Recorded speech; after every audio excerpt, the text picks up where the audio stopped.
Capricorne, je me demande ce que tu fuis depuis peut-être quelques semaines, quelques mois, voire quelques années. Parce que tu vois, avec cette carte de ce que tu dois laisser cette année, cette année 2025 pour attaquer au mieux l'année 2026, il y a cette notion de tourner le dos, de prendre des décisions sur des coups de tête, de pas réfléchir, de pas avoir de plan.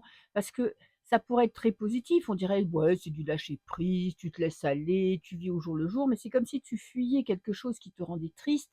Ça pourrait être une rupture ou c'est peut-être ta situation, tu vois? Où tu te dis tu peux te convaincre que tout va bien, que tu es au mieux, que c'est le top, mais il y a quelque chose qui est très douloureux, qui n'est pas encore guéri et peut-être que c'est le moment de l'affronter ou pas. Mais en tout cas, il y a un moment donné, c'est le moment aussi, je te dirais, de structurer ton année 2026. Peut-être de faire un plan, sur quoi tu veux te concentrer, sur ton travail, sur ta vie sentimentale, sur des activités qui t'apportent quelque chose dans ton quotidien. Mais il y a vraiment cette notion de peut-être, tu vois, en plus, tu es en année 1, c'est le bon moment pour te dire, voilà, maintenant, je vais réfléchir à ce que je veux faire de mes 9 prochaines années, parce que des cycles, ça dure 9 ans, et de te dire, voilà, sur quoi je me concentre, qu'est-ce qui va être mon objectif.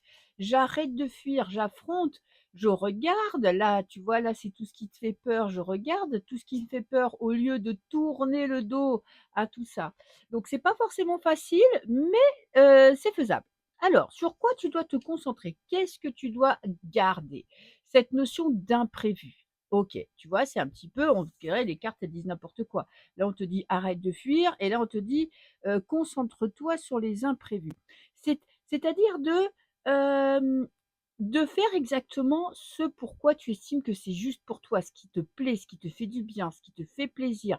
Tu peux très bien dire non, même si c'est quelqu'un qui a de l'importance à tes yeux, hein, ça peut être tes parents, ça peut être une amie, on te demande quelque chose, on te demande un service, on te demande, des conseils, tu as pas envie de te prendre la tête, et ben, écoute, essaye un petit peu de te concentrer là-dessus en te disant: «Voilà, cette année, je vais faire ce que je veux, je vais arrêter d'écouter le conseil des autres, de me sacrifier pour mon entourage, pour l'extérieur et faire un petit peu suivre ma roue de la vie, la roue du karma, tu vois? Et te dire: «Voilà, maintenant j'avance sur mon chemin, peut-être que je guéris».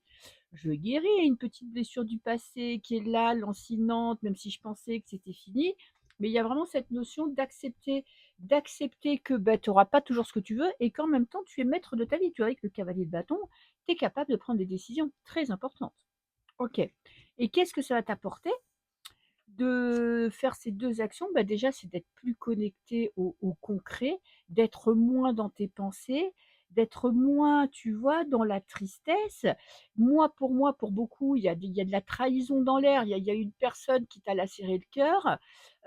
Parfois, tu as l'impression que ça va mieux et parfois, il y a des petites piqûres de rappel. Là, en fait, tu vas être plus concentré sur le terre à terre, sur la joie au quotidien, sur des choses bien matérielles.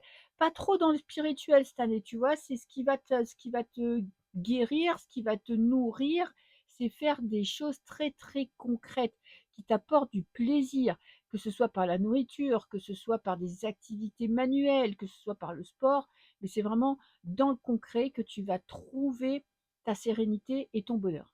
Je te fais des bisous.